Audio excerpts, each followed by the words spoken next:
Chapter 20, Joseph in Egypt. This chapter is based on Genesis 39 to 41. Meanwhile, Joseph with his captors was on the way to Egypt. As the caravan journeyed southward toward the borders of Canaan, the boy could discern in the distance the hills among which lay his father's tents.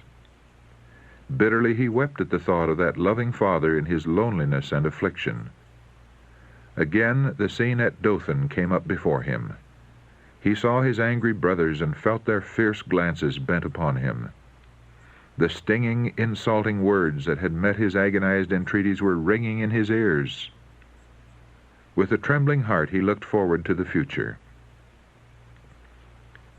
What a change in situation, from the tenderly cherished son to the despised and helpless slave.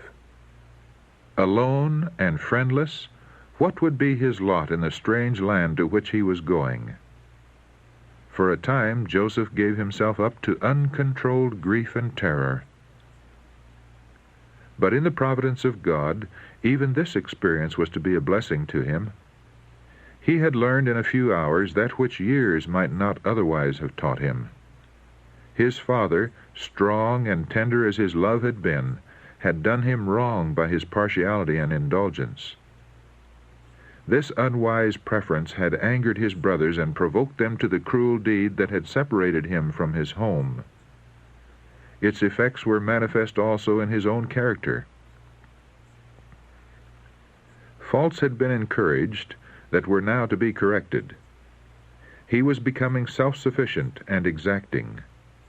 Accustomed to the tenderness of his father's care, he felt that he was unprepared to cope with the difficulties before him in the bitter, uncared-for life of a stranger and a slave. Then his thoughts turned to his father's God. In his childhood he had been taught to love and fear him. Often in his father's tent he had listened to the story of the vision that Jacob saw as he fled from his home, an exile and a fugitive. He had been told of the Lord's promises to Jacob, and how they had been fulfilled. How, in the hour of need, the angels of God had come to instruct, comfort, and protect him. And he had learned of the love of God in providing for men a Redeemer. Now all these precious lessons came vividly before him. Joseph believed that the God of his fathers would be his God. He then and there gave himself fully to the Lord, and he prayed that the keeper of Israel would be with him in the land of his exile. His soul thrilled with a high resolve to prove himself true to God, under all circumstances to act as became a subject of the King of Heaven. He would serve the Lord with undivided heart. He would meet the trials of his lot with fortitude, and perform every duty with fidelity. One day's experience had been the turning point in Joseph's life. Its terrible calamity had transformed him from a petty child to a man, thoughtful, courageous, and self-possessed. Arriving in Egypt, Joseph was sold to Potiphar, captain of the king's guard, in whose service he remained for 10 years. He was here exposed to temptations of no ordinary character. He was in the midst of idolatry. The worship of false gods was surrounded by all the pomp of royalty, supported by the wealth and culture of the most highly civilized nation then in existence. Yet Joseph preserved his simplicity and his fidelity to God. The sights and sounds of vice were all about him, but he was as one who saw and heard not. His thoughts were not permitted to linger upon forbidden subjects. The desire to gain the favor of the Egyptians could not cause him to conceal his principles. Had he attempted to do this, he would have been overcome by temptation. But he was not ashamed of the religion of his fathers, and he made no effort to hide the fact that he was a worshiper of Jehovah. And the Lord was with Joseph, and he was a prosperous man. And his master saw that the Lord was with him, and that the Lord made all that he did to prosper in his hand. Potiphar's confidence in Joseph increased daily, and he finally promoted him to be his steward, with full control over all his possessions. And he left all that he had in Joseph's hand, and he knew not aught he had, save the bread which he did eat. The marked prosperity which attended everything placed under Joseph's care was not the result of a direct miracle, but his industry, care, and energy were crowned with the divine blessing. Joseph attributed his success to the favor of God, and even his idolatrous master accepted this as the secret of his unparalleled prosperity. Without steadfast, well-directed effort, however, success could never have been attained. God was glorified by the faithfulness of his servant. It was his purpose that in purity and uprightness the believer in God should appear in marked contrast to the worshippers of idols, that thus the light of heavenly grace might shine forth amid the darkness of heathenism. Joseph's gentleness and fidelity won the heart of the chief captain, who came to regard him as a son rather than a slave. The youth was brought in contact with men of rank and learning, and he acquired a knowledge of sciences, of languages, and of affairs, an education needful to the future prime minister of Egypt. But Joseph's faith and integrity were to be tested by fiery trials. His master's wife endeavored to entice the young man to transgress the law of God. Heretofore he had remained untainted by the corruption teeming in that heathen land. But this temptation, so sudden, so strong, so seductive, how should it be met? Joseph knew well what would be the consequence of resistance. On the one hand were concealment, favor, and rewards. On the other, disgrace, imprisonment, perhaps death. His whole future life depended upon the decision of the moment. Would principle triumph? Would Joseph still be true to God? With inexpressible anxiety, angels looked upon the scene. Joseph's answer reveals the power of religious principle. He would not betray the confidence of his master on earth, and whatever the consequences, he would be true to his master in heaven. Under the inspecting eye of God and holy angels, many take liberties of which they would not be guilty in the presence of their fellow men. But Joseph's first thought was of God. "How can I do this great wickedness and sin against God?" he said. If we were to cherish an habitual impression that God sees and hears all that we do and say, and keeps a faithful record of our words and actions, and that we must meet it all, we would fear to sin. Let the young ever remember that wherever they are, and whatever they do, they are in the presence of God. No part of our conduct escapes observation. We cannot hide our ways from the Most High. Human laws, though sometimes severe, are often transgressed without detection, and hence with impunity. But not so with the law of God. The deepest midnight is no cover for the guilty one. He may think himself alone, but to every deed there is an unseen witness. The very motives of his heart are open to divine inspection. Every act, every word, every thought is as distinctly marked as though there were only one person in the whole world, and the attention of heaven were centered upon him.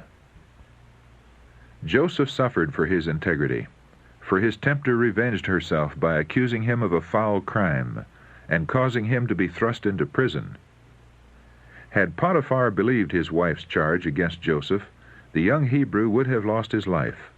But the modesty and uprightness that had uniformly characterized his conduct were proof of his innocence, and yet, to save the reputation of his master's house, he was abandoned to disgrace and bondage. At the first, Joseph was treated with great severity by his jailers. The psalmist says, "His feet they hurt with fetters. He was laid in chains of iron, until the time that his word came to pass. The word of the Lord tried him." Psalm 105, verses 18 and 19 in the Revised Version. But Joseph's real character shines out, even in the darkness of the dungeon. He held fast his faith and patience. His years of faithful service had been most cruelly repaid. Yet this did not render him morose or distrustful. He had the peace that comes from conscious innocence, and he trusted his case with God.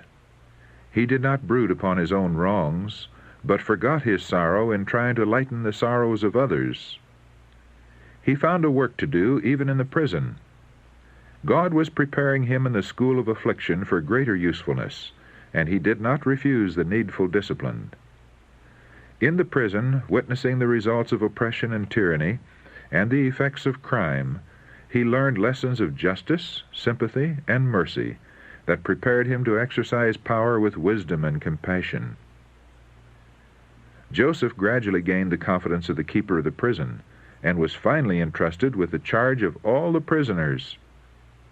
It was the part he acted in the prison, the integrity of his daily life and his sympathy for those who were in trouble and distress, that opened the way for his future prosperity and honor. Every ray of light that we shed upon others is reflected upon ourselves. Every kind and sympathizing word spoken to the sorrowful, every act to relieve the oppressed, and every gift to the needy, if prompted by a right motive, will result in blessings to the giver. The chief baker and chief butler of the king had been cast into prison for some offense, and they came under Joseph's charge. One morning, observing that they appeared very sad, he kindly inquired the cause, and was told that each had had a remarkable dream, of which they were anxious to learn the significance. "Do not interpretations belong to God?" said Joseph. "Tell me them, I pray you." As each related his dream, Joseph made known its import. In 3 days the butler was to be reinstated in his position, and give the cup into Pharaoh's hand as before, but the chief baker would be put to death by the king's command. In both cases the event occurred as foretold. The king's cupbearer had professed the deepest gratitude to Joseph, both for the cheering interpretation of his dream and for many acts of kind attention, and in return the latter, referring in a most touching manner to his own unjust captivity, entreated that his case be brought before the king. "Think on me," he said, "when it shall be well with thee, and show kindness, I pray thee, unto me, and make mention of me unto Pharaoh, and bring me out of this house. For indeed I was stolen away out of the land of the Hebrews, and here also have I done nothing that they should put me into the dungeon." The chief butler saw the dream fulfilled in every particular. But when restored to royal favor, he thought no more of his benefactor. For 2 years longer Joseph remained a prisoner. The hope that had been kindled in his heart gradually died out, and to all other trials was added the bitter sting of ingratitude. But a divine hand was about to open the prison gates. The king of Egypt had in one night 2 dreams, apparently pointing to the same event and seeming to foreshadow some great calamity. He could not determine their significance, yet they continued to trouble his mind. The magicians and wise men of his realm could give no interpretation. The king's perplexity and distress increased, and terror spread throughout his palace. The general agitation recalled to the chief butler's mind the circumstances of his own dream. With it came the memory of Joseph, and a pang of remorse for his forgetfulness and ingratitude. He at once informed the king how his own dream and that of the chief baker had been interpreted by a Hebrew captive, and how the predictions had been fulfilled. It was humiliating to Pharaoh to turn away from the magicians and wise men of his kingdom to consult an alien and a slave. But he was ready to accept the lowliest service, if his troubled mind might find relief. Joseph was immediately sent for. He put off his prison attire and shaved himself, for his hair had grown long during the period of his disgrace and confinement. He was then conducted to the presence of the king. And Pharaoh said unto Joseph, I have dreamed a dream, and there is none that can interpret it. And I have heard say of thee, that thou canst understand a dream to interpret it. And Joseph answered Pharaoh, saying, It is not in me. God shall give Pharaoh an answer of peace. Joseph's reply to the king reveals his humility and his faith in God.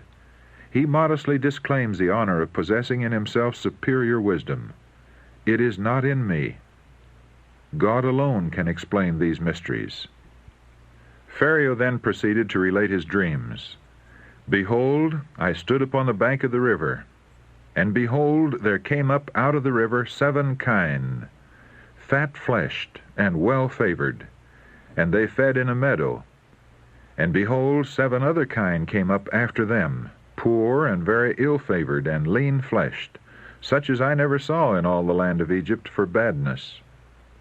And the lean and the ill-favored kine did eat up the first 7 fat kine.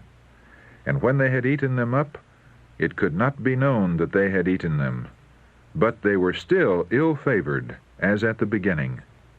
So I awoke, and I saw in my dream, and, behold, 7 ears came up in one stalk, full and good.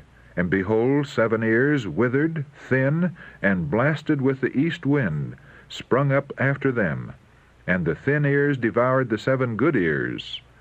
And I told this unto the magicians, but there was none that could declare it to me. The dream of Pharaoh is one, said Joseph. God has showed Pharaoh what he is about to do. There were to be 7 years of great plenty. Field and garden would yield more abundantly than ever before, and this period was to be followed by 7 years of famine. And the plenty shall not be known in the land by reason of that famine following, for it shall be very grievous. The repetition of the dream was evidence both of the certainty and nearness of the fulfillment.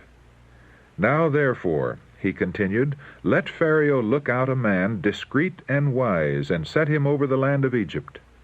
Let Pharaoh do this, and let him appoint officers over the land, and take up the 5th part of the land of Egypt in the 7 plenteous years. And let them gather all the food of those good years that come, and lay up corn under the hand of Pharaoh, and let them keep food in the cities. And that food shall be for store to the land against the 7 years of famine.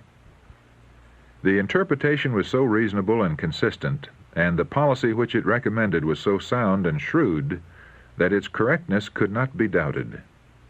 But who was to be entrusted with the execution of the plan? Upon the wisdom of this choice depended the nation's preservation. The king was troubled. For some time the matter of the appointment was under consideration. Through the chief butler, the monarch had learned of the wisdom and prudence displayed by Joseph in the management of the prison. It was evident that he possessed administrative ability in a preeminent degree. The cupbearer, now filled with self-reproach, endeavored to atone for his former ingratitude by the warmest praise of his benefactor.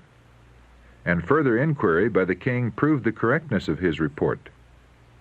In all the realm, Joseph was the only man gifted with wisdom to point out the danger that threatened the kingdom and the preparation necessary to meet it. And the king was convinced that he was the one best qualified to execute the plans which he had proposed. It was evident that a divine power was with him, and that there were none among the king's officers of state so well qualified to conduct the affairs of the nation at this crisis. The fact that he was a Hebrew and a slave was of little moment when weighed against his evident wisdom and sound judgment. Can we find such a one as this is, a man in whom the Spirit of God is? Said the king to his counselors. The appointment was decided upon, and to Joseph the astonishing announcement was made, For as much as God has showed thee all this, there is none so discreet and wise as thou art. Thou shalt be over my house, and according unto thy word shall all my people be ruled. Only in the throne will I be greater than thou.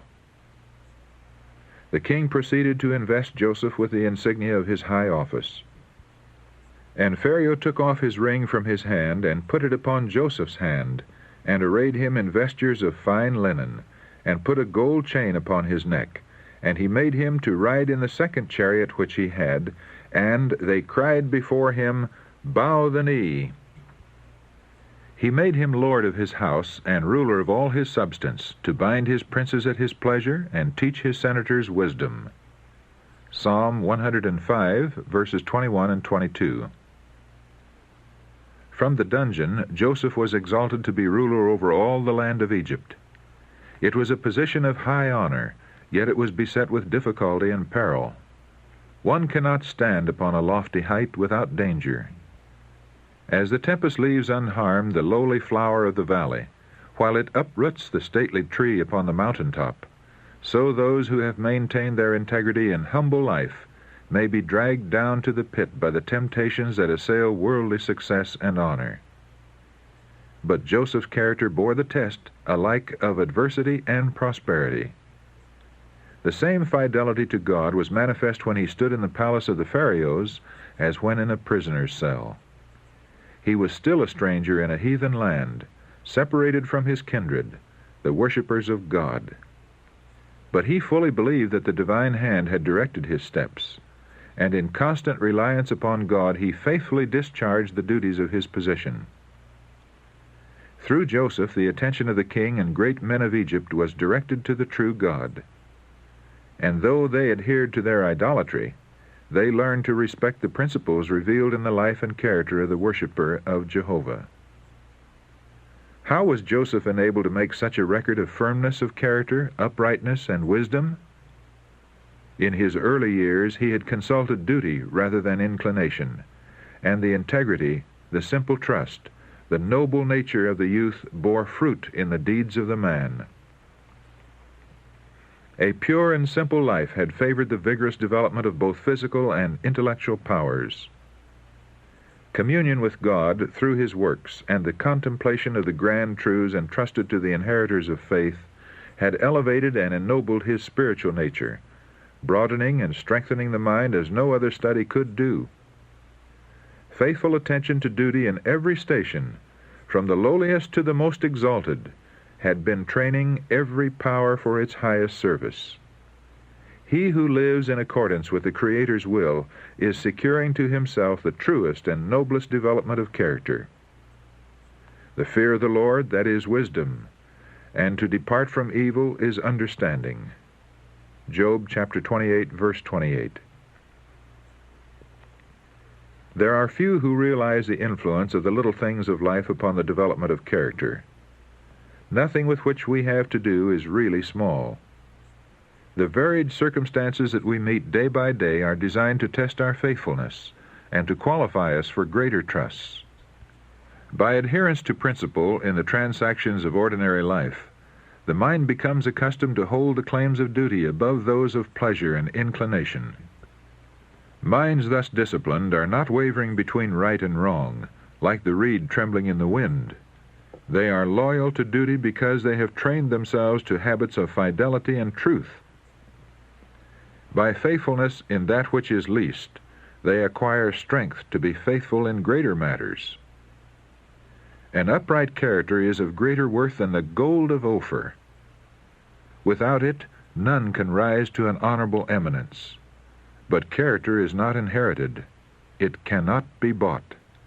Moral excellence and fine mental qualities are not the result of accident. The most precious gifts are of no value unless they are improved. The formation of a noble character is the work of a lifetime and must be the result of diligent and persevering effort. God gives opportunities. Success depends upon the use made of them.